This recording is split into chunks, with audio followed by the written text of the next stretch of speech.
ça nous tenait à cœur d'échanger après la projection de ce film documentaire et d'élargir un peu les thématiques, et notamment sur la question de la démocratie ouvrière, mais pas que, aussi sur la question de la ville de Saint-Ouen et des luttes politiques et syndicales qui ont animé la ville de Saint-Ouen. Donc voilà, on vous propose de commencer cette table ronde.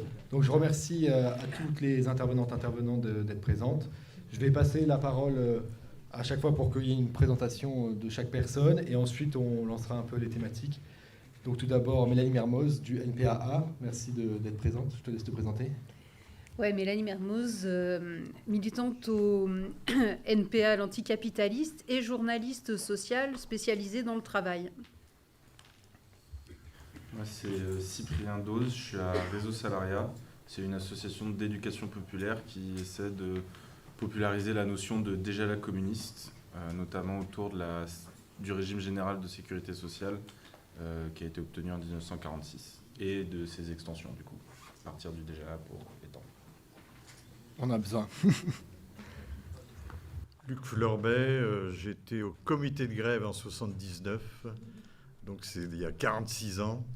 Donc je suis un peu âgé et je peux vous répondre à des questions que vous posez sur la grève elle-même. Moi, je me suis déjà présenté tout à l'heure, mais je suis Denis Van Cleef, je suis retraité. J'ai travaillé beaucoup dans les milieux de la culture. Avant, j'ai été enseignant en Seine-Saint-Denis. Je suis issu des quartiers populaires de Seine-Saint-Denis. J'ai grandi à Sevran. Mon père travaillait chez Renault Véhicules Industriels à Saint-Ouen en 1960. Donc voilà, mon lien avec Saint-Ouen, c'est aussi que j'ai été directeur de l'espace 1789 pendant 8 ans. Et j'ai été candidat au municipal en 2020, mais j'ai perdu. Voilà. Et sinon, je suis secrétaire général de la CGT des retraités de Saint-Ouen. Oui, merci. Perdu, mais en ayant fait quand même un très beau score au premier tour, juste derrière Karim Bouamran au niveau des listes de gauche, même si, bon, on ne va pas s'étendre sur est-ce que Karim Bouamran est de gauche. Mais du coup, pour commencer, peut-être donner la parole à toi, Luc, qui était dans cette grève. Tu m'as dit que tu t'étais vu dans le film à quelques reprises là, en voyant les images. Et peut-être nous expliquer déjà qu'est-ce que c'était en fait l'usine d'Alstom de Saint-Ouen, et pourquoi, le contexte de cette grève, enfin, même si c'est retracé dans le film, peut-être de voilà, un petit point, revenir là-dessus. Bah, juste quelques mots, parce que je trouve qu'il se fait tard déjà. 46 ans, 1979 à maintenant, 46 ans, c'est 2 générations. Et pour se resituer dans le contexte de l'époque, j'ai noté quelques mots. Le premier mot, c'est insubordination ouvrière. C'est un mot de Xavier Vignard. Et c'est la période post-68, c'est-à-dire que 68, c'est une dizaine d'années auparavant. Donc on sait que ça a marqué pour les ouvriers, pour les travailleurs en général. Mais une ambiance d'insubordination. On la sent dans la grève, bien évidemment.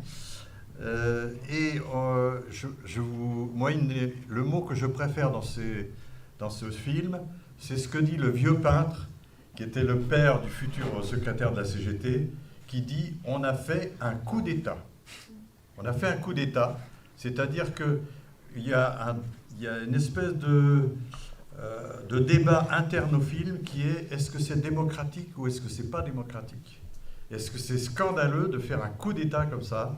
Ou est-ce que c'est légitime ?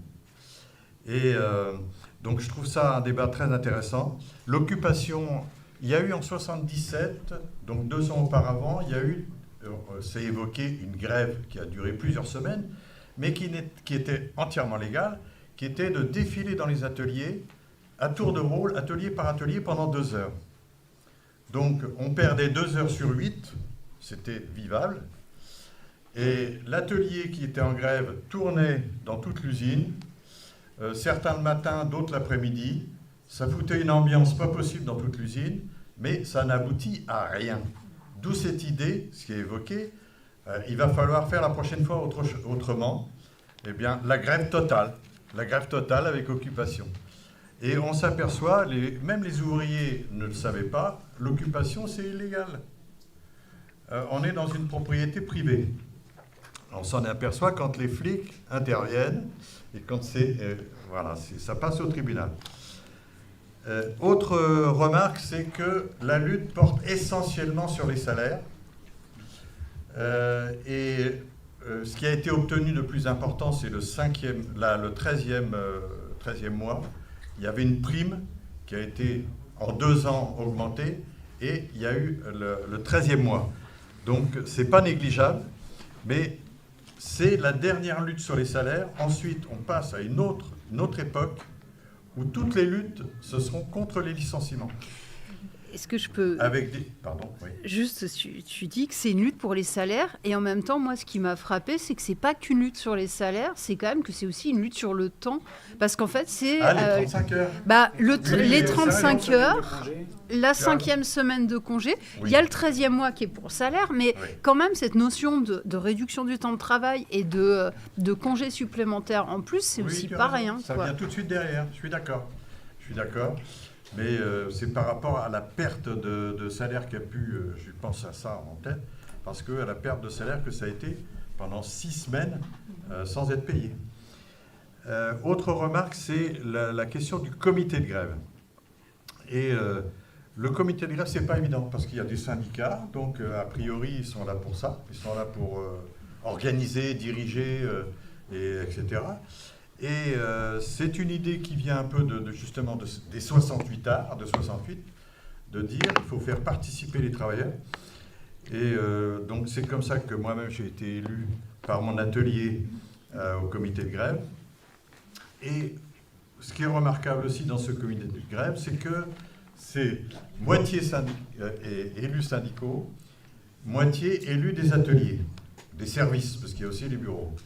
En fait, quand on voit ceux qui ont été élus, moi j'étais simple syndiqué, CFDT déjà, et je m'étais inscrit à la CGT. Au bout d'1 an et demi, on m'a dit « Non, ta place n'est pas chez nous ». Ah bon. J'étais 68 arts sans le savoir, et je me suis retrouvé donc dans la CFDT. Mais en fait, c'était quand même indirectement les syndicats qui dirigeait, même si ce n'était pas un comité de grève pur, je dirais, puisque avec 50% de délégués syndicaux, plus des militants syndicaux en grande majorité de l'autre, ça restait quand même assez syndical. Or, il y avait 2 syndicats, on le voit, CGT, CFDT, et la CFDT représentait vraiment les 68 arts. Et le litige entre les deux se résumait, admettons, par un slogan qu'avait la CFDT, 95% de lutte, 5% de négociation. Et on dit, la CGT, c'était 95% de négociation et un petit peu de lutte pour appuyer les négociateurs. Je veux dire, c'était un peu ça en caricaturant. Luc, sur ça, justement, ce qui est intéressant, c'est qu'on oublie que la CFDT vient justement après 68, oui. autogestionnaire, etc. Aujourd'hui, elle est plutôt considérée comme le syndicat très réformiste. Mais du coup, c'est bien de revenir sur le contexte de la CFDT à cette époque-là. Bien sûr. Était libertaire, en fait. Libertaire, 68 ardes, révolutionnaire, gauchiste, entre guillemets, c'était plutôt une injure de dire gauchiste. Denis a fait une petite erreur en disant que la CFDT a été créée par Jean-Pierre Thorne. J'ai pas dit ça, non? Si, tout à l'heure tu l'as dit. Il arrive, il crée la CFDT. Elle a été créée par Daniel Bénard en 72, oui. En 1972. Mais c'est parce que Daniel Bénard, je peux en parler encore après. Donc, là, en fait, cette grève, ce qui est remarquable, c'est qu'il y avait vraiment une guerre politique sérieuse entre CGT et CFDT, c'est-à-dire que les 68 arts remettaient en cause la direction classique qui avait toute la gloire, je dirais, de la résistance, de la grève de 47, etc. Tout un passé glorieux et des jeunes là, qui arrivent, qui n'ont rien fait jusqu'à maintenant et qui nous emmerdent, quoi. Qui nous emmerdent en disant vous êtes des cons, c'est pas comme ça qu'il faut faire. Donc c'était quand même assez chaud dans les années 70. Et ce qui est remarquable dans cette grève, c'est qu'il y a une collaboration totale, une coordination entre les deux syndicats. Donc je voulais vous le faire remarquer. Et pour vous illustrer, alors le comité de grève, c'est quand même un exemple démocratique. C'est-à-dire qu'il y a ce mélange coup d'État et comité de grève démocratique. Pour vous souligner combien c'était chaud entre les deux syndicats avant 79, j'ai là un document historique justement qui concerne Daniel Bénard qui a créé la CEDT en 72, donc Fédération des travailleurs de la métallurgie, CGT. Chers camarades, donc ça s'adresse à un militant de Trappes et qui est délégué, je pense, à Flins, oui, c'est indiqué. Chers camarades, je t'indique qu'un dénommé Bénard, qui a travaillé dans plusieurs usines de la région parisienne et notamment à Alstom, vient d'être embauché à Renault-Flins, car lui, il était à la DEL et la DEL a fermé en 72. Il s'agit d'un élément gauchiste qui a passé son temps depuis des années à combattre la CGT, en tentant dans une première étape de prendre des responsabilités dans la section syndicale CGT, et lorsqu'il se dévoile, il est généralement exclu et utilise cette situation pour faire campagne contre nous et créer soit une section syndicale FO, soit une section syndicale CEDT. Mon cher Guy, tu connais très bien le problème, je n'insiste pas. Je t'indique toutefois que cet individu est monteur électricien. Je te le dis afin que vous puissiez le plus facilement possible repérer son poste de travail. Tu trouveras ci-joint quelques tracts édités à l'occasion de son attitude des années antérieures. Donc c'est la fédération CGT. C'est pour vous dire quand même qu'il n'y avait pas de cadeau. Et moi j'ai vu un militant de 68 arts, je ne savais pas trop de quelle organisation ou qui s'est fait virer à la fois le même jour par la CGT et ensuite par le chef du personnel à la chaudronnerie. Voilà. Donc c'était chaud quand même. Et donc là, il y a ce qui est remarquable, c'est qu'on fait vraiment le lien entre... Il y a par exemple des militants CFDT qui ont critiqué cette histoire de table où on amène la table pour négocier, quand on négocie, etc. De dire, mais non, on est en lutte et on attend que le patron commence à pleurer et à réclamer une négociation, à nous convoquer. Mais on ne va pas pleurer pour négocier, c'est à lui de pleurer, le patron. Donc vous voyez jusqu'où ça allait. Une dernière chose, c'est que ce qui est remarquable, c'est que celui qui tire la conclusion du film, c'est Henri Onetti. Il était au PS. Il était au PS à l'époque, il n'y en avait pas beaucoup. La plupart des délégués CGT étaient PC, lui il était au PS. Il conclut en disant en 77 on n'a rien obtenu, si on n'obtient rien en faisant une occupation, qu'est-ce qu'il va falloir faire? Tout nous pousse à la violence. Il pose le problème de la violence au sens large, hein, c'est-à-dire c'est pas forcément le coup de poing, le faire un coup d'État c'est déjà violent aussi, c'est une action illégale. Hein. Mais ce qui s'est passé, il a dit dans 2 ans on va faire quoi? Ce qui s'est passé 2 ans après, c'est le 10 mai 81. C'est-à-dire qu'on a eu un débouché politique qui a été aussi de courte durée, parce qu'on a eu en mars 83 le tournant de la rigueur. Voilà. Et les salaires, quand on regarde le pouvoir d'achat de la classe ouvrière, pendant les années 80, c'est la descente vertigineuse au niveau du pouvoir d'achat. Donc c'était pour rappeler ce contexte qui ne se lit pas directement, mais qui se confirme quand on voit le film. Il faut savoir quand même qu'en 81, le secrétaire de la CGT qu'on voit, Bernard Lefebvre, je l'entends encore dire, les gars, en 81, les gars, c'est pas le moment de faire grève. Nos camarades sont au gouvernement, et si on se met en grève, le patron, il va rigoler. Il va dire, vous attendez pas que vos camarades fassent quelque chose pour vous? Donc, ne faites pas grève. Voilà, en 81. Je vous dis, j'ai entendu le discours. Donc, par contre, pour les travailleurs immigrés, ça a été le contraire. Les travailleurs immigrés se sont mis en grève en 82-83 dans l'automobile, c'est connu.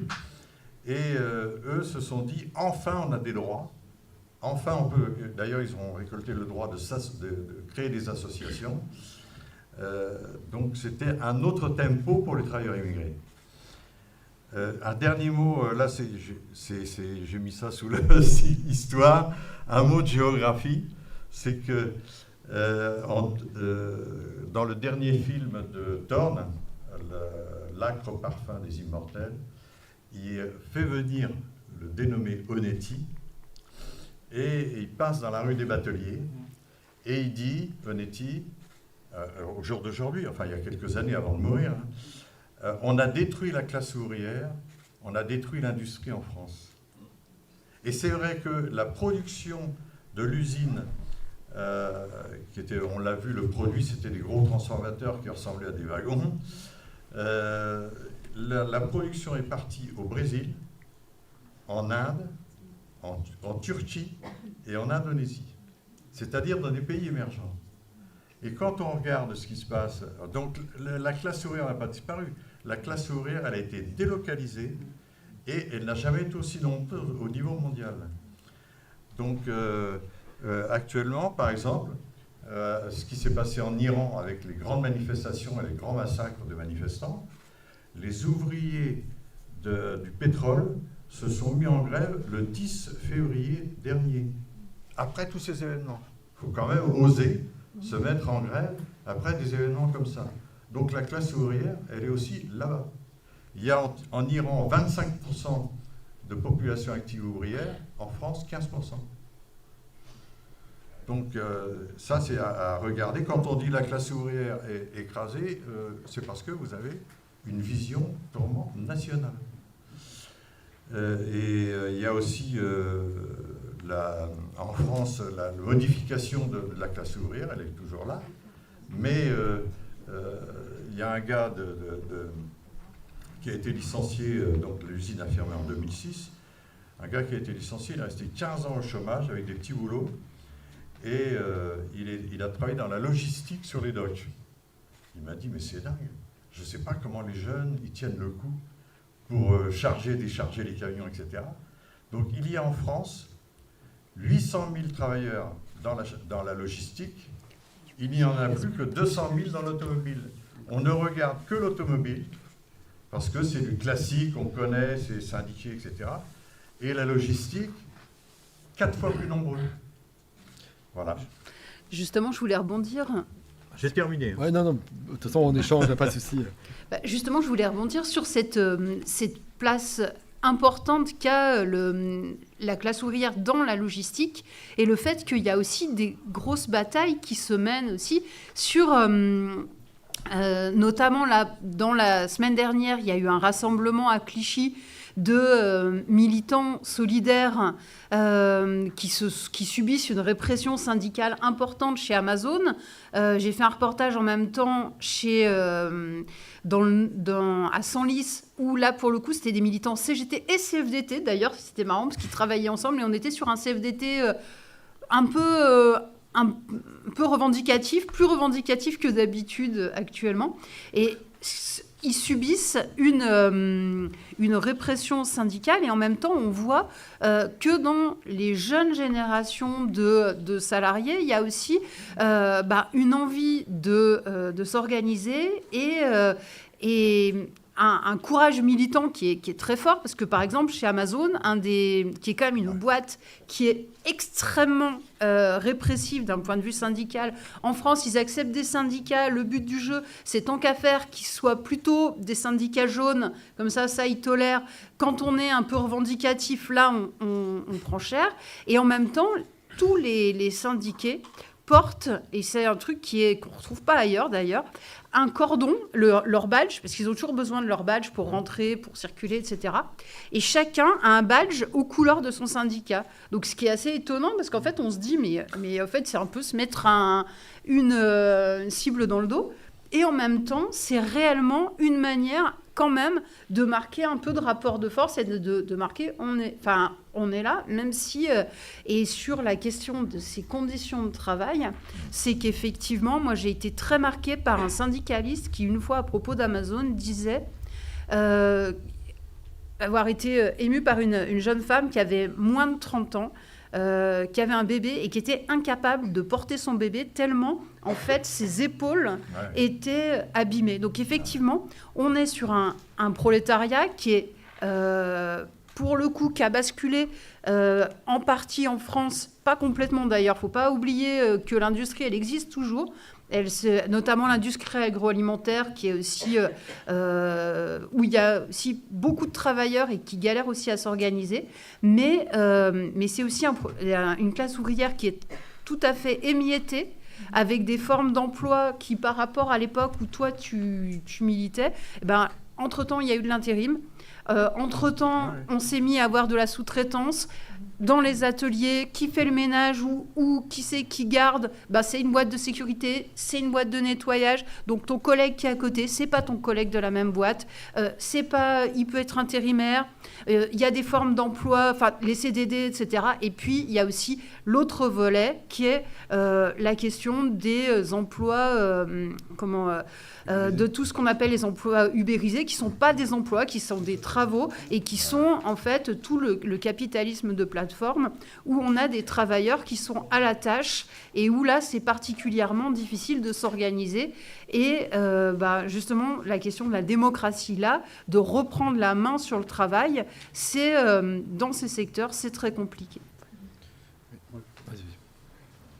Non, juste, je vais rajouter un petit mot par rapport à ce que disait Luc sur le film de Jean-Pierre Thorne, L'âcre parfum des immortels. Donc, quand il revient dans les docks avec le syndicaliste qu'on voit à la fin du film, en fait, et ça va parler aux Odoniens, c'est qu'il traverse les docks, donc la rue des Bateliers, et ce qui reste de l'Alstom, c'est la halle, et on voit, c'est en chantier, c'est pas encore terminé comme aujourd'hui, mais on voit que là va être une zone commerciale, donc la communale qu'on connaît aujourd'hui, et donc il y a beaucoup d'amertume dans la voix du syndicaliste et de Jean-Pierre Thorne, puisque eux ont travaillé comme ouvriers dans ce même endroit, et cette usine qu'on voit dans le film, qui est quand même une grosse usine avec plein de bâtiments, etc., il ne reste aujourd'hui que cette halle, et qui est devenu le temple de la consommation. Et voilà, c'est un peu triste quand on met ça en regard du film qu'on vient de voir. Bien sûr. Oui, bien sûr, et merci de le rappeler, et on pourrait y revenir, et merci à Luc, Mélanie et à Denis. De toute façon, c'est une table ronde, donc on va se passer la parole comme ça.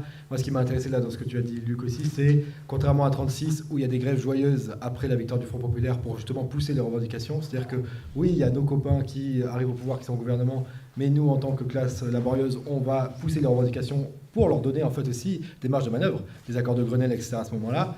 Et là, contrairement à ce que tu disais par rapport à 81, l'effet inverse, en fait. C'est assez intéressant aussi de rappeler les trahisons du PS qui, même en 81, à partir de 83, ont commencé à trahir. Et c'est pour ça qu'aujourd'hui, il y a des échos à faire avec l'actualité. Ce parti existe encore et continue à trahir, continue à ne pas voter les motions de censure, etc. Et Mélanie, voilà, ce que tu disais sur la logistique aussi, c'est très intéressant, le nouveau prolétariat. Et c'est l'objet, de toute façon, de cette table ronde. Saint-Ouen, une histoire de la démocratie ouvrière. Je voulais te passer la parole, Denis, sur un peu aussi l'histoire de Saint-Ouen et l'histoire du 93, sur le fait que qu'est-ce que c'est qu'en fait la banlieue rouge et pourquoi en fait à un moment donné les classes populaires ont été mis à la marge de Paris et notamment dans le 93, pourquoi on a parqué les travailleurs et les travailleuses dans une ville comme Saint-Ouen et comme Saint-Denis. On pourra y revenir aussi. Je te laisse. Bon. Oui, alors là, je n'ai pas forcément toutes les réponses à tes questions, mais juste deux, trois réflexions et peut-être quelques éléments sur ce qu'on a appelé la banlieue rouge. Peut-être un petit retour en arrière. Donc, 1920, scission SFIO, SFIC, donc création du Parti communiste. 1925, 17 villes de l'Île-de-France. Donc à l'époque, c'est le département de la Seine et le département de la Seine-et-Oise, mais il y a 17 villes qui sont dirigées par le Parti communiste. En 1935, il y en a 50. En 1945, il y en a 100. En 1977, il y en a 126. Et aujourd'hui, vous savez combien il y en a dans toute l'île de France? 28. Donc les municipalités communistes s'appuient sur effectivement une banlieue où on a parqué les ouvriers et les municipalités communistes ont l'habitude de créer des centres municipaux de santé, des centres de vacances, des structures culturelles et de dire aux ouvriers vous avez le droit à tout ça. Et donc ce qu'on a appelé le communisme municipal et sa réussite, c'est de permettre aux enfants des quartiers populaires d'accéder au conservatoire, faire de la musique, aller au théâtre, au cinéma. Donc à Saint-Ouen, pour reparler de Saint-Ouen, il y avait un grand cinéma, salle de spectacle qui s'appelait l'Alhambra, qui est à peu près à l'emplacement de l'espace 1789 aujourd'hui. Et la municipalité de Saint-Ouen organise les jeudis, puisque les jours où il n'y avait pas d'école, c'était le jeudi à l'époque, c'était pas le mercredi, et organise les jeudis de Saint-Ouen, où on faisait venir tous les enfants des écoles pour voir des spectacles, voir des films, etc., etc. Et puis au moment où l'Alhambra commence à péricliter, la municipalité de l'époque, donc Paulette Faust et Bernard Épin, qui était adjoint à la culture, décide de créer, parce que vous connaissez aujourd'hui l'espace 1789, pour continuer à pouvoir permettre aux gens de se cultiver. Saint-Ouen a été, et ça aussi, ça rejoint l'actualité, puisqu'on est quand même dans une période où il y a des municipales, Saint-Ouen crée plein de centres de vacances et une des villes de la banlieue rouge qui, je crois, achète le plus de colonies de vacances partout en France. Et l'idée, c'est quand même, après-guerre, d'envoyer les enfants dans ces centres de vacances pour qu'ils puissent revenir en bonne santé, qu'ils mangent bien, qu'ils découvrent la nature, qu'ils puissent faire des activités de loisirs, enfin s'émanciper. C'est quand même la grande idée, des municipalités de cette époque-là. Et puis les centres municipaux de santé, c'est pareil, c'est de dire, ben voilà, on peut donner accès aux ouvriers qui vivent dans nos quartiers à la santé. Donc on crée des centres municipaux de santé et on crée aussi beaucoup de logements sociaux, donc de logements publics, puisque l'immédiate après-guerre, jusque dans les années 60-70, alors ça revient aujourd'hui, mais les gens y vivent, et notamment les populations immigrées, mais pas que, ils vivent dans des bidonvilles, ils vivent dans des conditions un peu déplorables, et donc on va créer tout un tas de logements sociaux en faisant appel aux architectes, aux jeunes architectes un peu innovants de l'époque. Donc à Saint-Ouen, c'est chez Métov, c'est Jean Nouvel, c'est alors dans d'autres endroits, c'est l'URSA, c'est des gens comme ça, mais où on donne aussi à ces jeunes artistes, architectes, la possibilité de faire leurs premières expérimentations. Donc le quartier Arago qui est décrié aujourd'hui, mais c'est chez Métov qui crée ça, et qui construit, si vous faites un peu attention en vous baladant à Arago, sur les balcons, ça représente des voitures, parce que les voitures, c'est là où les usines dans lesquelles travaillent les gens qui vivent dans ces logements, et puis les voitures, c'est aussi celles qu'on voit passer sur le périphérique.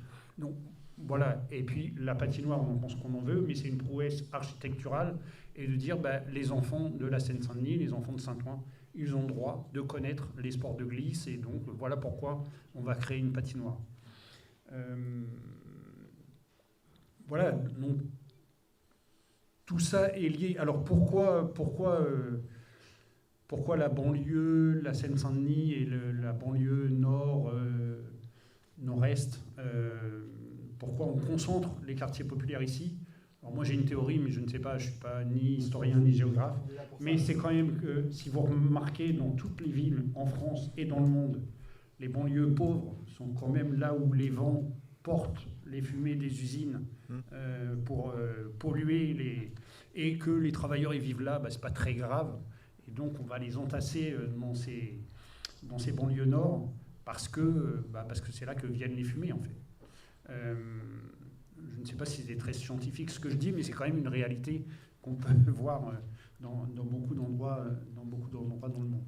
Et donc, voilà, pendant très longtemps, le Parti communiste va organiser ses ouvriers en appui avec la CGT de l'époque. Alors la CGT, comme la CFDT, ont beaucoup changé depuis, et voilà, on n'est plus dans ces affrontements dont parlait Luc tout à l'heure, même si voilà, il y a quand même aujourd'hui de grosses différences entre la CFDT et la CGT, mais ce n'est pas le thème du débat. Si ce n'est, mais tout à fait gentiment, vous dire que quand même le représentant de la CFDT locale fait campagne pour le maire de droite, donc ça, voilà, ça pose quand même un certain nombre de questions. Donc Luc, si tu veux nous rejoindre à la CGT, tu seras le bienvenu. Mais où j'en étais, je me suis perdu. Ah oui, le 93, et donc les municipalités... Oui, donc je vous disais tout à l'heure le nombre de municipalités communistes en Île-de-France. En Seine-Saint-Denis, sur les 40 villes de Seine-Saint-Denis, en 1977, il y en a 27 qui sont dirigées par le Parti communiste. Aujourd'hui, il y en a 10. Vous voyez que l'érosion est... Voilà, après, on en pense qu'on en veut, mais je ne suis pas sûr que les habitants de la Seine-Saint-Denis s'y retrouvent. Nous, on a vécu pendant 6 ans la droite à Saint-Ouen. On peut voir ce que ça fait en termes de changement de regard sur ce qu'on peut apporter à la population. Voilà un peu pour tenter de répondre à une partie de ta question.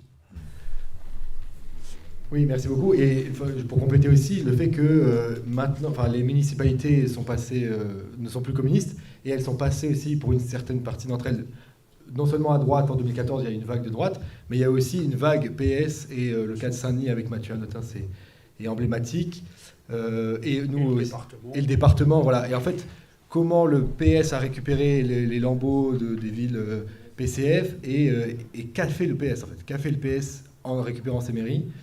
Et on laissera les habitants de Saint-Denis et les habitants de Saint-Ouen juger, mais voilà, des partis qui se disent de gauche, et en plus des partis qui se disent socialistes, ont fait en fait des politiques de gentrification, ont servi en vérité la bourgeoisie, et ont totalement trahi les classes populaires, alors que pourtant ils sont allés faire voter dans les quartiers populaires, en mode on va changer, on n'est pas le PCF, on est le PS, regardez, on est différent, on est même écolo, etc. Et voilà, donc ça, c'est pas l'objet de la réunion de ce soir aussi, mais aussi on peut mettre ça dans la balance. Et sur la question de la démocratie ouvrière, je pense que Luc, tu pourras nous en parler, Cyprien aussi, Mélanie aussi. Peut-être que je vais commencer par toi, Mélanie, sur... Là, ce qu'on a vu dans le film, c'est comment réinventer une démocratie.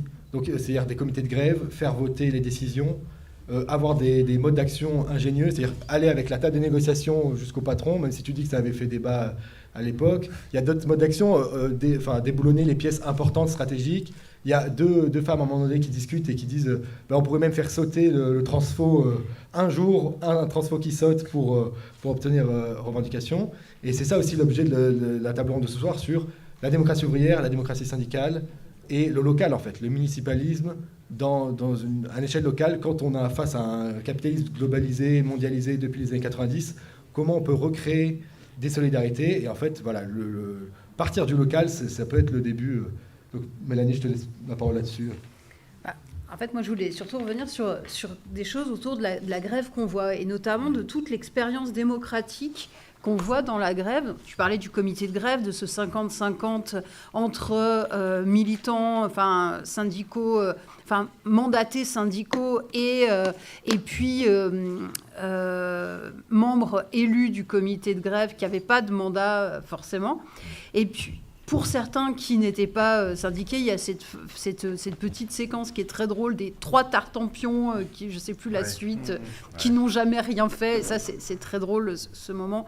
Voilà. Moi, ce que je trouve aussi, c'est qu'on voit aussi que dans la grève, et ça serait intéressant d'ailleurs de savoir, il y a des travailleurs immigrés. On voit aussi la place de femmes dans cette grève. Alors, on voit que c'est pas si simple pour avoir la parole, etc., dans les assemblées, mais qu'en même temps, elles sont là, qu'elles participent, qu'elles sont tout aussi impliquées, et ce qui n'est pas une découverte, parce que c'est à chaque fois pareil dans tous les mouvements, mais on les voit quand même bien, quoi.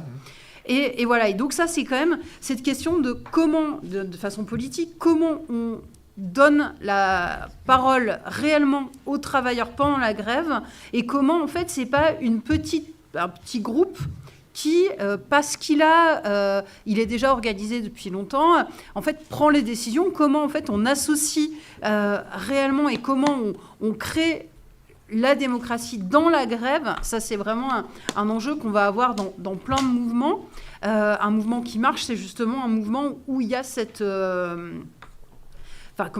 participation de tous et de toutes, et comment on arrive à le faire. Ce qui est aussi intéressant dans ces questions de démocratie au travail, c'est pendant le mouvement, c'est effectivement, on voit que c'est vraiment reprendre la main sur son travail. On le voit à des moments, c'est les moments où ils fabriquent pour vendre des choses et où on voit qu'il y a quand même un vrai plaisir à se réapproprier l'outil de travail, à en faire des choses, à se faire plaisir aussi dans le travail, quoi. Parce qu'ils le disent à des tas de moments. Non, mais d'habitude, je vais être un peu familière. En fait, c'est chiant d'habitude, mais là, je bosse plus que d'habitude, mais je choisis. Donc là, en fait, non, mais on sent un plaisir, même une forme de jouissance. Je m'éclate, quoi, à faire ce que je fais, à couper au massicot, même si c'est rasoir de couper au massicot. Mais là, dans ce cadre-là, on est en train de faire un truc qu'on décide ensemble, on reprend position, on reprend le pouvoir. Et là, ce moment, en fait, c'est complètement différent. Et en fait, cette question du travail aliéné ou du travail émancipé, c'est vraiment une question qui est particulièrement importante pendant le conflit, mais pas que ça. C'est aussi comment on refait, et c'est des discussions qui ont lieu dans les organisations politiques, pas tellement d'ailleurs, dans les organisations syndicales un peu, chez certains militants actuellement, de se dire le travail doit redevenir, est-ce qu'il ne l'a jamais été, mais doit devenir un objet de démocratie, un enjeu démocratique, de se dire en fait, c'est aux travailleurs de reprendre le pouvoir sur l'organisation de leur travail. Parce que depuis le taylorisme,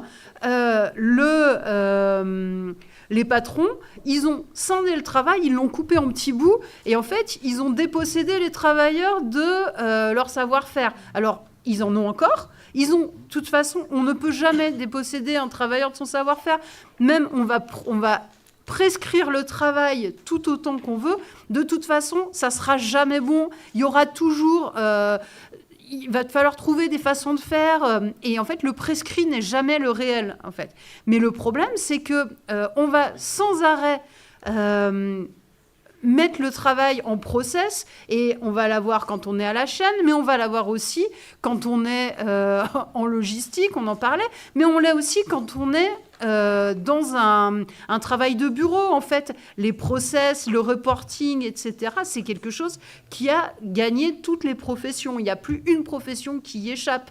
Même dans l'éducation nationale, il y a de plus en plus de process. Et en fait, les travailleurs sont de plus en plus dépossédés de ça. Et vraiment, un des enjeux, c'est, d'un point de vue d'une organisation politique, c'est aussi de redonner... de permettre qu'on se réapproprie le travail, qu'on se réapproprie ce qu'on produit, qu'on se réapproprie aussi, évidemment, les bénéfices, mais aussi les choix vraiment des objets de production. Je vais terminer là-dessus. Il y a un exemple de la CGT qui était assez intéressant. Chez Thales, il y a eu des travaux qui ont été menés de se dire non mais en fait on en a marre de produire des armes parce que franchement c'est pas possible. Et de se dire en fait on a des techniques, ces techniques elles sont extrêmement intéressantes, elles peuvent servir à l'imagerie médicale, et en fait la CGT par exemple pendant des années là a travaillé sur la réorientation de Thales vers l'imagerie médicale.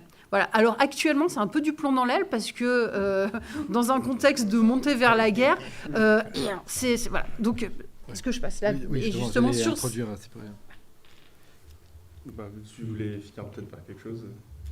Oui, non, c'était justement sur cette question de comment cette question du travail et de la reprise en main du travail, c'est aussi à travers ce que toi, tu allais développer sur la question de la sécurité sociale et de salaire socialisé, etc. Et de comment c'est déjà une manière d'avoir repris le pouvoir.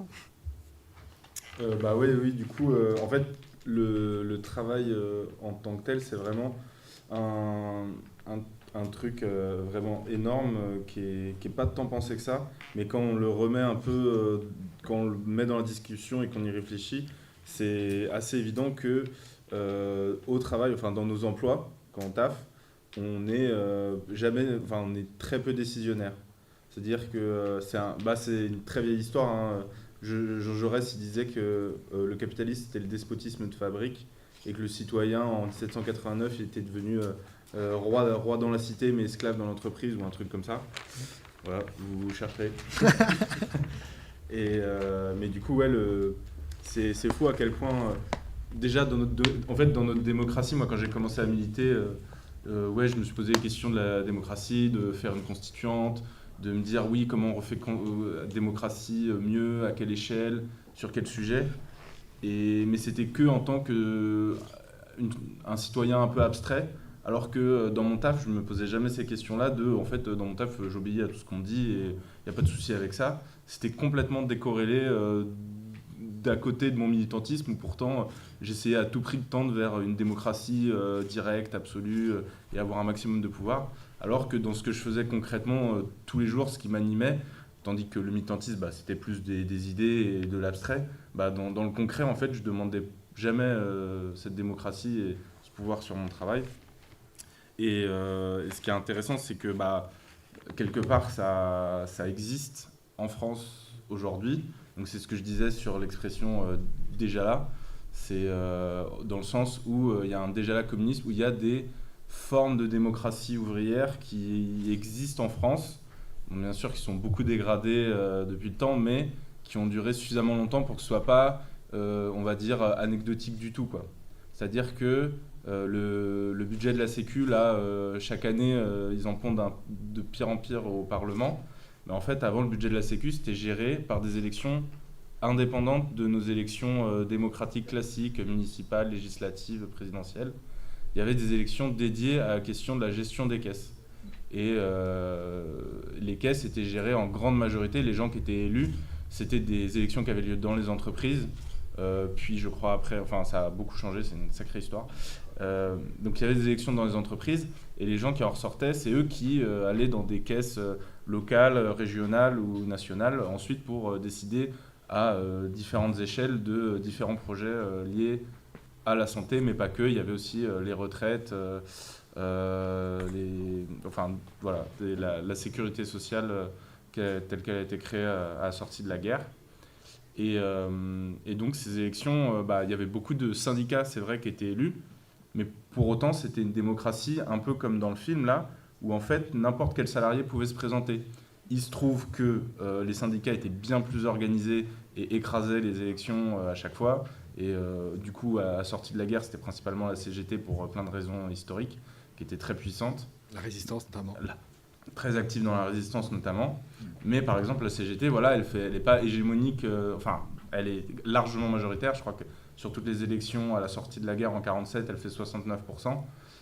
Mais voilà, ça fait quand même d'autres personnes qui sont représentées. Il y a vraiment une idée de, tout l'argent qui a été créé dans les entreprises et qu'on récupère sous forme de cotisation qui est aussi très intéressant parce que c'est de la répartition primaire, mais on va rentrer dans le détail. C'est pas comme les impôts. Ouais. C'est du salaire socialisé même. Ouais. Non, mais tu peux faire un point là-dessus peut-être. Ouais, si vous voulez, ok. Donc il y a 3 choses importantes, on va dire, avec la Sécu, qui ont un aspect révolutionnaire avec le régime général de Sécu en 1946. C'est à la fois le côté universel, le régime général. Avant, il y avait la caisse du curé du coin, la caisse du patron de ton entreprise, la caisse des notables gentils de la région. Il y avait plein d'endroits où tu pouvais te mettre en sécurité sociale. Le régime général, justement, il dit, maintenant, même régime pour tout le monde. Du coup, Ça a l'inconvénient qu'il y a plein de gens qui ont voulu se créer aussi, qui ont lutté contre ça en disant oui, mais on veut garder nos particularités, machin chouette et tout. En général, les particularités, ça profite rarement aux personnes les plus précaires. Oui. En général, par exemple, la CMU, maintenant, la couverture maladie universelle, qui a été créée pour les personnes qui n'ont pas de carte vitale, qui n'ont pas accès à la Sécu, qui sont étrangères sur le sol français. En fait, c'est super facile de s'attaquer à ces personnes-là spécifiquement. Tandis que si elles étaient dans le régime général, tu ne peux pas t'attaquer à elles sans t'attaquer à tout le régime général. C'est le principe de solidarité où c'est pas juste moi j'ai et je te donne alors que toi t'as pas. C'est non, solidarité, c'est chaque élément du solide est important pour que le solide tienne tous ensemble. Donc voilà, donc le côté universel et solidaire est très important déjà avec le principe du régime général. Ensuite, il y a le côté démocratie ouvrière dans les caisses dont j'ai déjà un peu parlé. Et le côté de l'outil de la cotisation qui est très intéressant, même si un peu technique à la base, mais c'est juste que en fait la cotisation c'est pas un impôt. L'impôt ça vient après qu'il y ait répartition entre le salaire et le profit. Donc le patron il récupère son profit, il verse des salaires à ses ouvriers et après avec l'impôt on lui demande sur ton profit est-ce que tu peux rendre une partie. Donc quelque part ça légitime un peu le fait qu'il ait déjà pris une grosse partie du gâteau. L'idée de la cotisation, c'est avant qu'il y ait la répartition profit et salaire et quoi que ce soit, on dit le gâteau il est là, ça va être utilisé pour la santé. Et ça en question, ensuite il va être géré dans les caisses, démocratie ouvrière, tout ça. Et déjà à l'époque, le budget de la Sécu, géré par les caisses, il est du même ordre de grandeur que celui de l'État. Et c'est toujours le cas maintenant. Le budget de la Sécu, c'est énorme. Et se dire qu'il y a quelque chose comme ça qui est géré en démocratie ouvrière, il y a plein de guillemets à mettre et plein de réserves à avoir, justement pour faire mieux, entre guillemets. C'est quand même assez fou de se dire qu'il y a cette expérience à l'échelle macroéconomique. C'est pas cette usine qui s'est émancipée de ses patrons, même si c'est toujours très intéressant. Cette région du monde très loin, le Chiapas, le Rojava, c'est incroyable comme ils sont avancés, ce qui est vrai aussi. Et il faut s'inspirer de tout ça. Et comme tu disais tout à l'heure, on ne peut rien penser en se limitant au cadre national, mais il faut aussi pas non plus être trop dans une trop grande cécité par rapport à ce dont nous, entre guillemets, on peut s'inspirer très proche de nous. Et surtout ce qui parle aux gens, parce que moi, militant, je suis très inspiré par le Rojava, le Chiapas et tout, pas de souci. Mais après, pour parler aux gens, quel fil tu prends? Donc tu peux tirer le fil de « Ah bah tiens, toi aussi tu es au régime général ». Et c'est oui, parce qu'a priori, il y a beaucoup de gens au régime général. Mais toi aussi tu as une carte vitale. Ça, je suis pas fan de cet argument, parce que la carte vitale, tout le monde l'a pas. Ouais, excuse-moi. Non, mais juste sur aussi les sécurités sociales sectorielles. C'est-à-dire que là, on a la sécurité sociale et ce que vous proposez, vous, à Réseau Salariat, c'est la sécurité sociale de l'alimentation, la sécurité sociale de la mort pour gérer aussi tout ce qui est obsèques, décès, parce que là, c'est des compagnies privées. Alors que si on fait en sorte que ça soit public, parce que mourir, c'est public, enfin, je veux dire, tout le monde meurt, tout le monde vit. C'est sûr. Mais voilà, enfin, juste après, on peut laisser la parole. Il y a aussi quelqu'un dans la salle qui m'a demandé si on allait faire des tours de parole dans la salle, s'il y avait des questions. Mais je crois qu'elle est partie à l'instant. Donc, s'il y a des questions dans la salle, vous pouvez aussi nous faire un signe. Et, je vais être très bref, j'ai beaucoup parlé en fait. En gros, l'idée c'est de partir du déjà et puis d'étendre les choses. En tout cas, c'est un moyen stratégique qui peut être intéressant, c'est pas le seul. Et surtout en s'inspirant peut-être des œillères et des impasses qui ont été connues à l'époque. Par exemple, le régime général de sécurité sociale dans l'empire colonial français, il n'existait pas trop. Aujourd'hui, sur la carte vitale, le 1 et le 2 qui discriminent en genre. Avant, il y avait 1, 2, 3, 4, 5, 6, 7, 8, 9, 10, 11, 12, 13. Et par exemple, si je prends un chiffre au pif, 7, c'était femme jaune dans le Tonkin, quoi. Donc en fait, ils classaient les gens avec la carte vitale. Donc peut-être essayer de réfléchir aussi à qui a accès à quoi. Donc voilà, faire un vrai régime général, universel. Toujours penser l'universalité. Dès qu'on fait quelque chose, se dire... Ok, si je fais quelque chose en essayant d'aider un peu plus quelqu'un, pourquoi est-ce que peut-être quand même je le mets un peu dans la merde? Parce que quelque part, du coup, on va le traiter de privilégié après. On va essayer... Tandis que si je mets les mêmes droits à tout le monde, il faut s'attaquer à tout le monde en même temps. Donc déjà, première réflexion à avoir si on veut penser l'extension du déjà là communiste. Et après, la réflexion sur la sécurité sociale sectorielle. J'ai mis un peu de documentation au bout. Donc il y en a sur la sécurité sociale de l'alimentation, il y en a sur la sécurité sociale de la mort. Vous pouvez faire des sécurités sociales de tout, c'est incroyable. La culture aussi. La culture, il y a des camarades très motivés à chaque fois qui partent du secteur dans lequel ils travaillent en fait. et après ils le pensent pour le socialiser. Donc il y a plein de propositions sectorielles. Vous pouvez vous joindre à la lutte dans le secteur qui vous parle ou dans des secteurs qui vous parlent en particulier. Mais même dans la santé, il y a vraiment à reconstruire quelque chose. Il y a aussi des luttes en cours là-dessus, des gens qui prennent conscience en fait de l'importance du 100% sécu et des impasses qui ont eu lieu aussi sur la production pharmaceutique, ne pas laisser la production de médicaments dans les mains du secteur privé, plein de choses. Voilà. Donc se nourrir du passé, c'est important à la fois pour ce qui a été fait de bien et pas bien. Là, on a vu, entre guillemets, une défaite, mais on voit aussi les gens qui s'enorgueillissent de pouvoir récupérer un peu leur outil de travail, enfin, comme tu disais, de se réapproprier leur outil de travail, puisqu'il dit, j'ai jamais décidé en fait de ce que je faisais. Bon, là, je fais un peu du bricolage pour essayer de gagner des sous, mais c'est mon initiative, c'est moi qui le fais, j'en suis fier, etc. Quoi. Merci, voilà. Ouais. Et du coup, il y a de la doc, si jamais vous avez des questions. Voilà. Merci beaucoup. Est-ce qu'on fait un tour public, peut-être? La personne est partie, ce qui m'avait demandé si elle voulait prendre la parole. Il y a peut-être d'autres personnes. Oui, il y a peut-être d'autres personnes. Poser les questions peut-être. Ouais, justement, et notamment aussi peut-être à Luc qui était dans le film qu'on vient de voir, qui a participé à cette grève. Si vous voulez peut-être revenir sur ce film, si vous avez des questions, de choses que vous avez vues dans le film et où vous aimeriez avoir plus de réponses, n'hésitez pas. Ou d'autres questions. Moi, j'ai une petite réflexion. Oui, je te passe le... Ouais, si au moins j'ai pas de voix, mais... Ouais, j'ai une petite réflexion en vous entendant tous parler.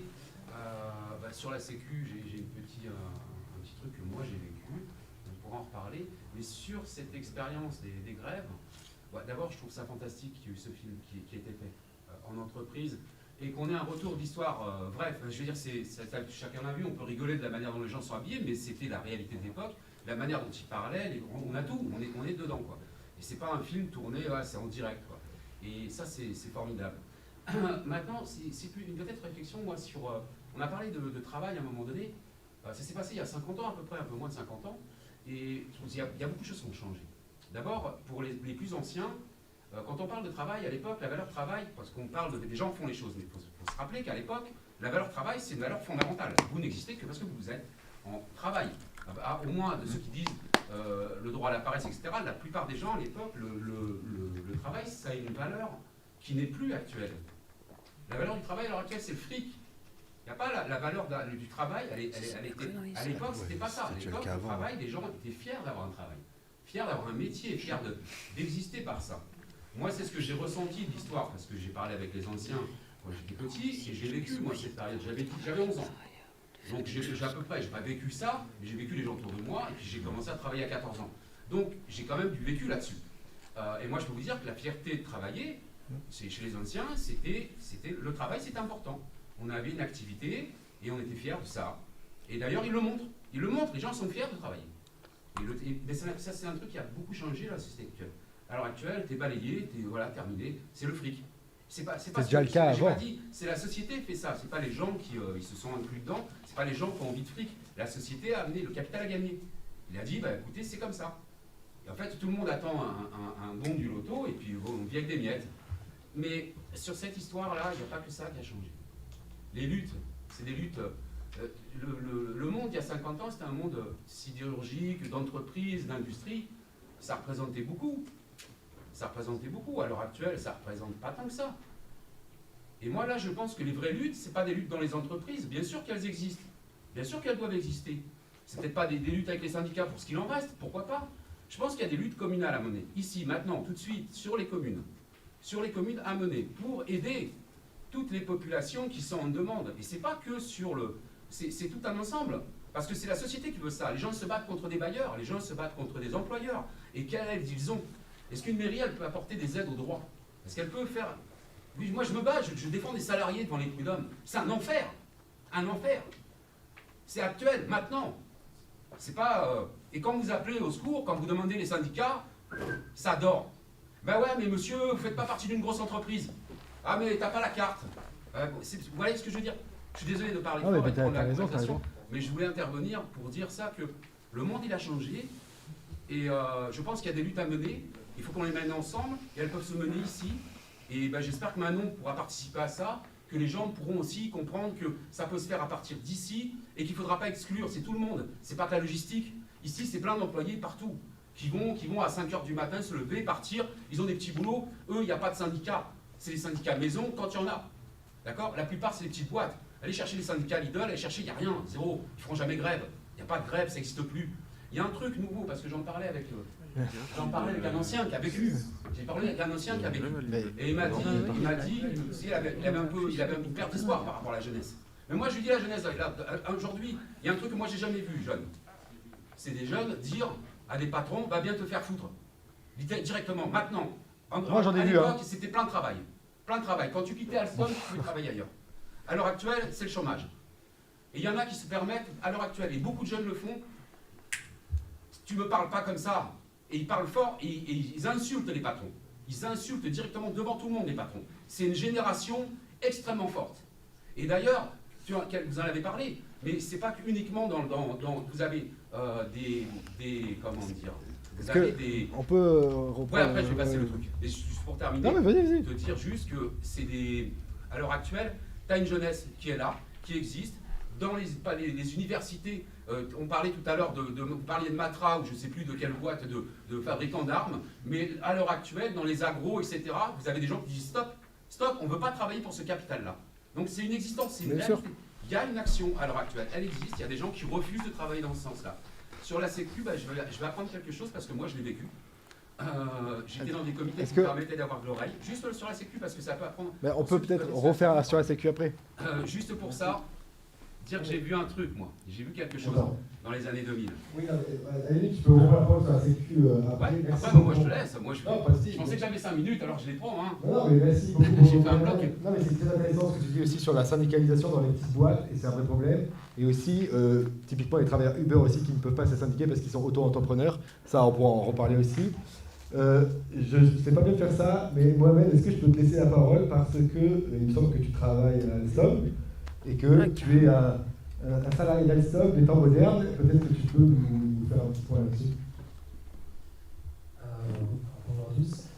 Déjà, merci beaucoup d'être présent ce soir avec nous pour le visionnage de ce film fantastique qui permet de montrer un peu une autre image même des bâtiments dans lesquels on travaille actuellement, et ne serait-ce que des personnes qui étaient présentes avant et qui ont mené la lutte justement pour pouvoir participer au final aux acquis qu'on a aujourd'hui dans cette entreprise, notamment le 13e mois et toutes ces luttes qui ont été menées.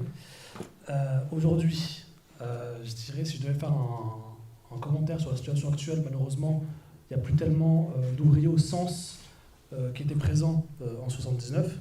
C'est-à-dire que ça a été remplacé par des bureaux avec une grande majorité de cadres et quelques techniciens. Et donc, comme vous le savez, la partie usine a été déplacée, supprimée, exportée ou revendue. Moi, ce que je vois dans ce film, c'est quand même une occasion, un espoir de redire à des personnes que je constate, c'est-à-dire ce que tu disais tout à l'heure, justement, Cyril, l'aspect où il faut faire revenir les jeunes vers le syndicalisme, vers la lutte contre le patronat. Moi, ce que je constate aujourd'hui, malheureusement, c'est qu'on a une jeunesse qui est, dont je fais partie, mais qui a des revendications, qui a des problématiques avec ce qu'elle rencontre, donc des augmentations qui n'en sont pas, qui ne coupent pas. Moi, aujourd'hui, cette année, mon augmentation va être pour mon propriétaire, littéralement. Et bon, je pense qu'il pourra me dire merci. Et pour toutes les personnes qui sont locataires. Et ce que je vois, c'est qu'on ne va plus tellement chercher, malheureusement, en tout cas beaucoup moins qu'avant, j'ai l'impression, les personnes sur des thématiques qui vont leur parler. Alors c'est bien triste, mais comme tu disais, il y a l'argent. Mais moi, je trouve que justement, je vois qu'il y a aussi une thématique de l'argent, ce qui est important, c'est ce qui nous fait vivre, forcément. Donc on a des luttes à mener dessus. Je pense qu'il faudrait retourner là-dessus et un peu propager des informations qui sont importantes. Par exemple, je sais que la CGT, chaque année, je fais partie de la CGT actuellement, crée des documents sur l'égalité salariale, sur par grade, combien les personnes sont payées. Et je trouve ça dommage qu'on ne se soit pas transmis, que ce ne soit pas le crochet qui nous permette de faire venir les personnes. Mais ça, après, j'ai envie de dire, c'est aussi à nous. C'est aussi à nous, les nouvelles générations, de se bouger, d'essayer de faire venir des personnes, d'essayer de relancer une lutte, et pas, comme tu disais, pas une lutte seulement au niveau local. Parce que des personnes qui souffrent vis-à-vis du patronat, il n'y en a pas qu'à Saint-Ouen. Il n'y en a même pas qu'en France. Il y en a dans le monde entier. Donc, Travailleurs de tous les pays, unissez-vous, voilà. ça Oui, nous voilà. rappelle Bon, quelque on est chose bien quand même. Bon, voilà. Ça n'a pas perdu, quoi. Voilà.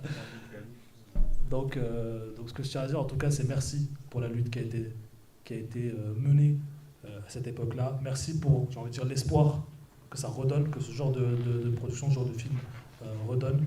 Et j'ai envie de dire, continuons le combat et essayons de garder espoir. Merci. Merci beaucoup. Je te laisse la parole, Yannick. S'il y a d'autres interventions, vous pouvez lever la main. Non, juste vous alerter sur un autre film historique par rapport à Saint-Ouen qui s'appelle Chex Vivra.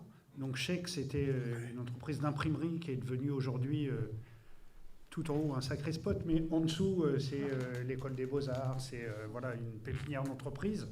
Mais Chex, il faut savoir que donc c'est à Saint-Ouen et c'est l'entreprise qui a connu la plus grande grève de l'histoire de France, 68 mois d'occupation. C'est un truc énorme. Donc il y avait les ouvriers du Parisien Libéré, puisqu'ils imprimaient le Parisien Libéré. Et Chex, ils imprimaient aussi tout ce qui était les horaires de chemin de fer, etc. etc.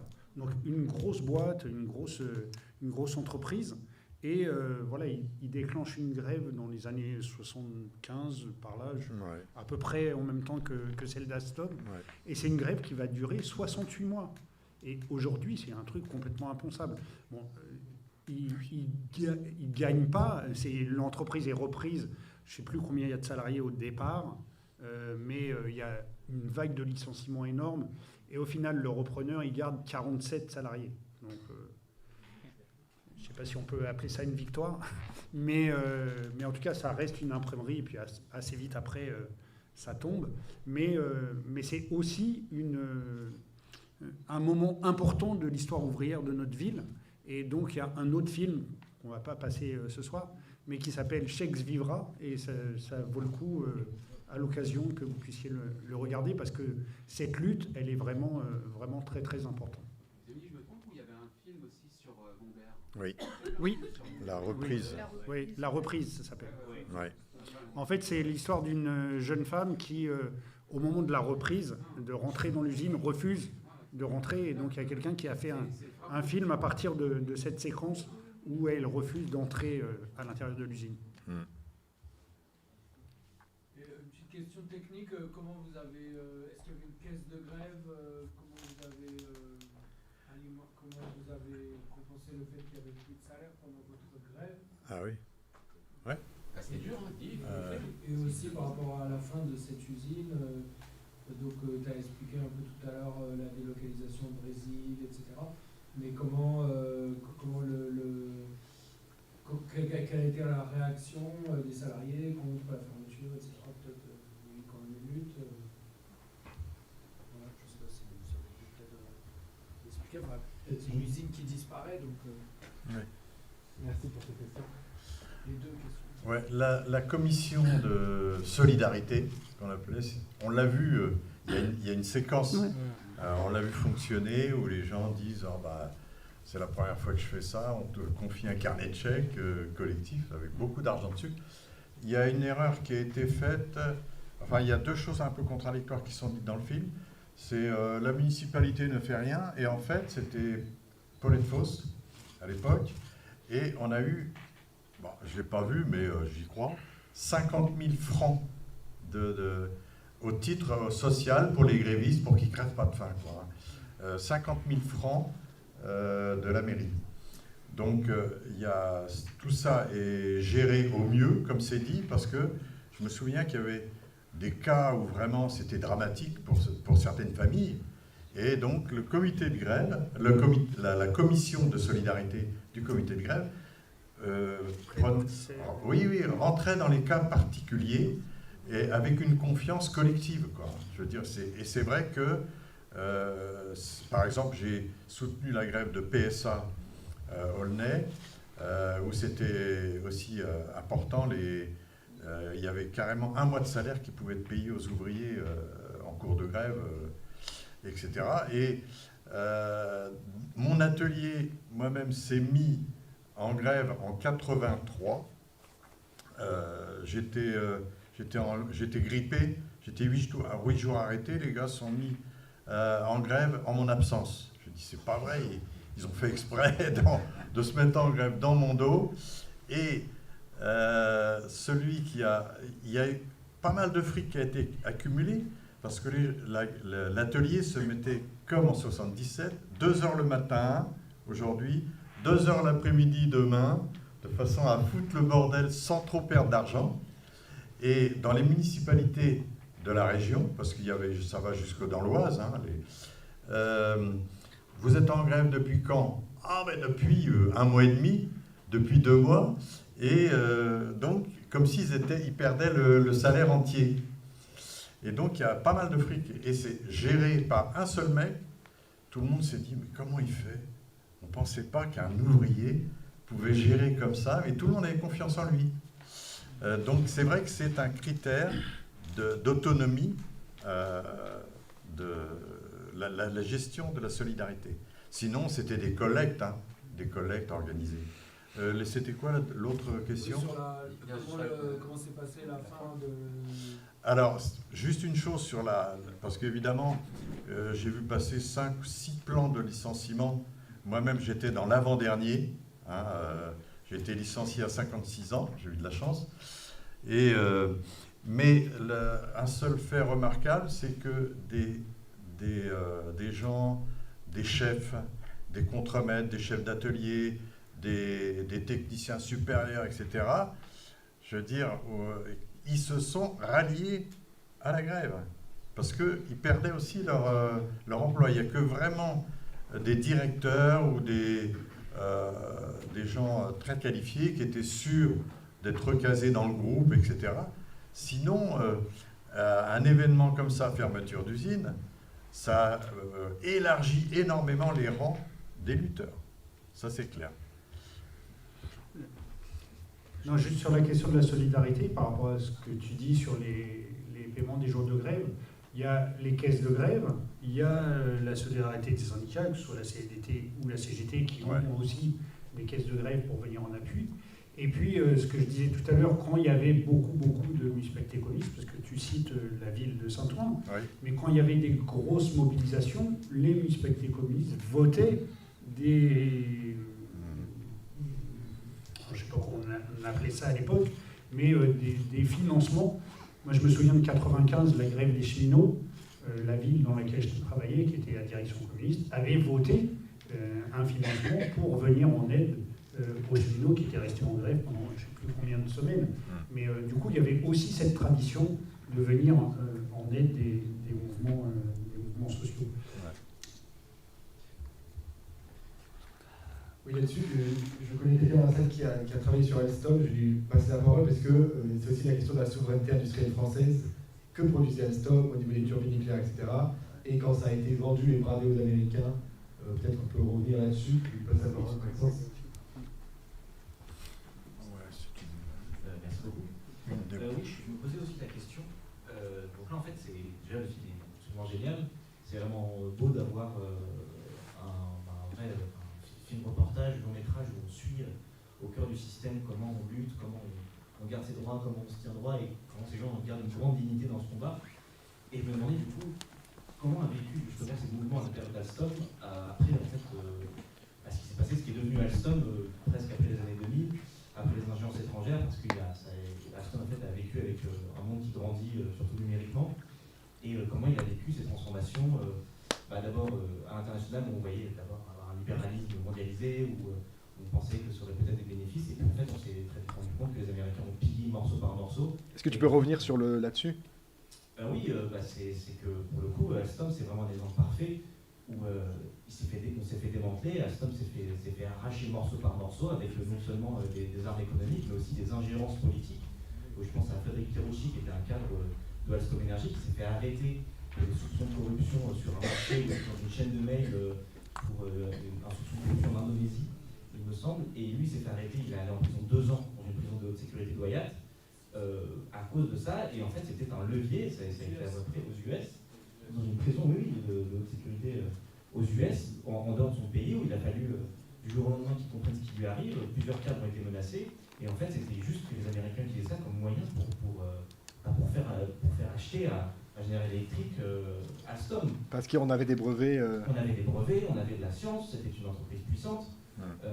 Mais c'est Macron qui, face à Arnaud Montebourg dans le bureau de François Hollande, a dit écoutez, je ne pense pas qu'on ait d'autre choix que de vendre Alstom aux Américains, parce que sinon ça va tomber. Alors qu'il y avait des tentatives de création de complexes européens et hippons pour reprendre Alstom. Et c'est Emmanuel Macron qui dit non, mais je ne pense pas qu'on puisse s'en sortir autrement qu'en vendant aux Américains. Et les premiers qui ont gagné de ça, c'est pas les ouvriers qui ont eu des plans, c'est Patrick Ron qui est parti avec un parachute doré, c'est les hauts cadres, et en fait ça a été un choc terrible pour tous les ouvriers. Ils ont évidemment parlé de conserver des emplois, mais tout a été pillé. Je crois qu'il reste que du coup Alstom Ferroviaire qui a un peu survécu à ça, mais on a tout perdu. Et je me demandais qu'est-ce qui était devenu les syndicats justement dans cette opération, parce que c'est très très vite en fait la chute.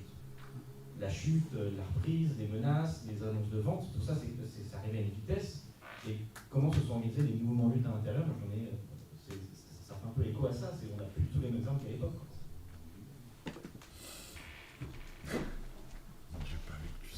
Merci beaucoup. Et après, peut-être dernier tour de parole et on va clôturer. On va faire un tour comme ça. Tu peux commencer, Denis. Chaque personne peut prendre la parole. Ou pas. Moi, je ne sais pas répondre à ta question, désolé. Mais peut-être l'une ou d'autres. Non, je me faisais une réflexion parce qu'on a parlé du tournant de la rigueur, de la trahison récurrente du Parti Socialiste, mais je voudrais vous citer, en Île-de-France, entre 1983 et 1985, il y a 300 000 emplois industriels qui disparaissent en 2 ans. Et c'est énorme. Ça veut dire que toutes les entreprises ferment les unes après les autres et voilà, et des vrais savoir-faire, des vraies compétences s'en vont. Bon, il y a toute la sidérurgie. Ça s'arrête pas après.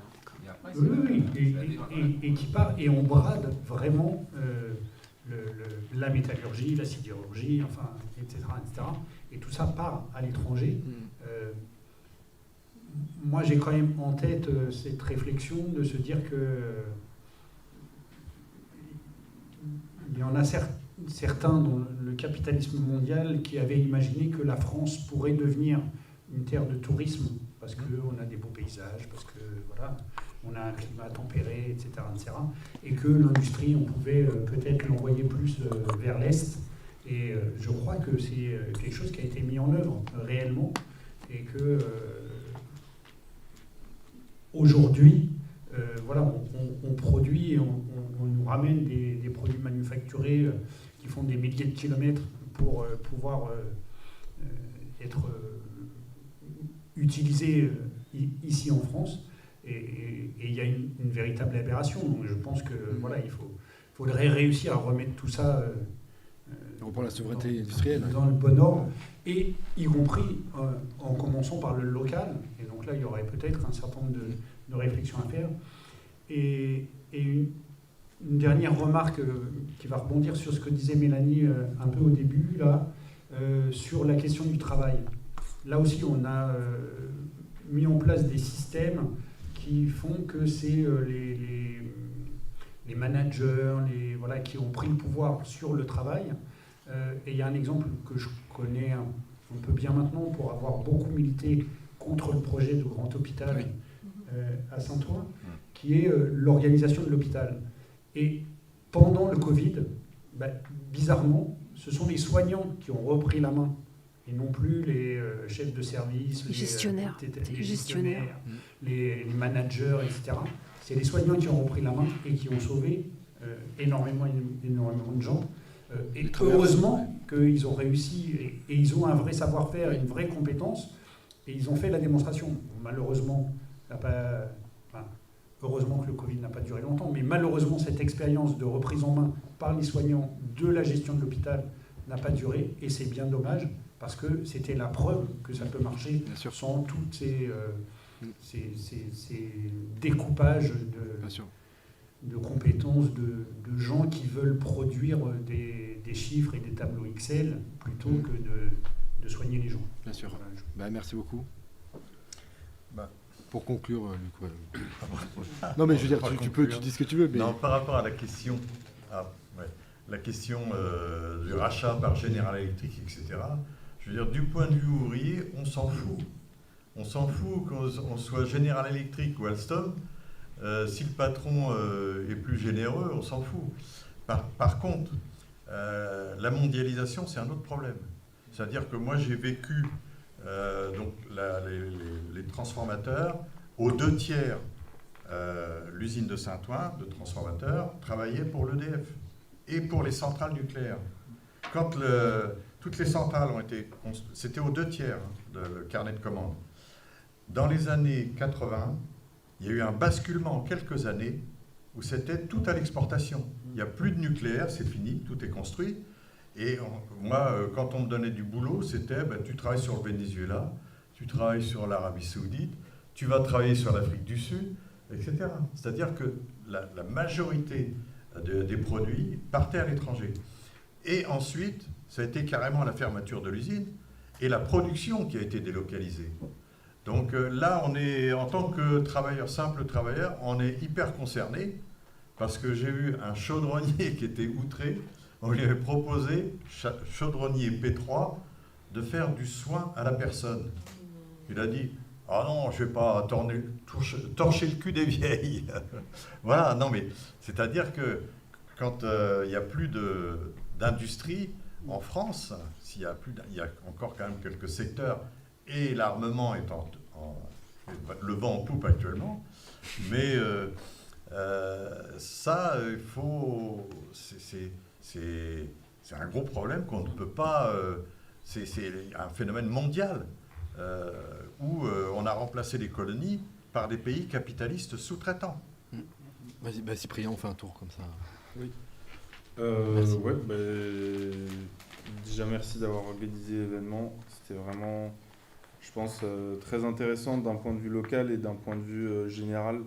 La question de la démocratie, au sens de la démocratie ouvrière, mais la démocratie sociale est très importante. Ce qui peut s'imaginer au niveau local, on le voit déjà un peu dans le film, c'est les ouvriers qui déjà font un comité de grève qui est à moitié syndicaliste, à moitié non syndicaliste. Donc toujours penser peut-être justement améliorer la démocratie en mélangeant un peu les statuts dans une organisation démocratique. Et au niveau local, il se pose la question de la population de Saint-Ouen, peut-être qu'on aurait pu faire des assemblées avec, peut-être dans le comité de grève, j'en sais rien. Mais au niveau local, c'est peut-être de créer des services publics de la communalité où à la fois les travailleurs et les travailleuses ont pouvoir sur leur lieu de travail et en même temps les usagères et les usagers aussi. Donc créer des comités mixtes de décision avec des statuts qui vont avec pour que les gens dans leur travail soient libres de travailler comme ils l'entendent. Donc ça, c'est le statut de fonctionnaire, et en l'occurrence de fonctionnaire municipal qui peut être intéressant là-dessus.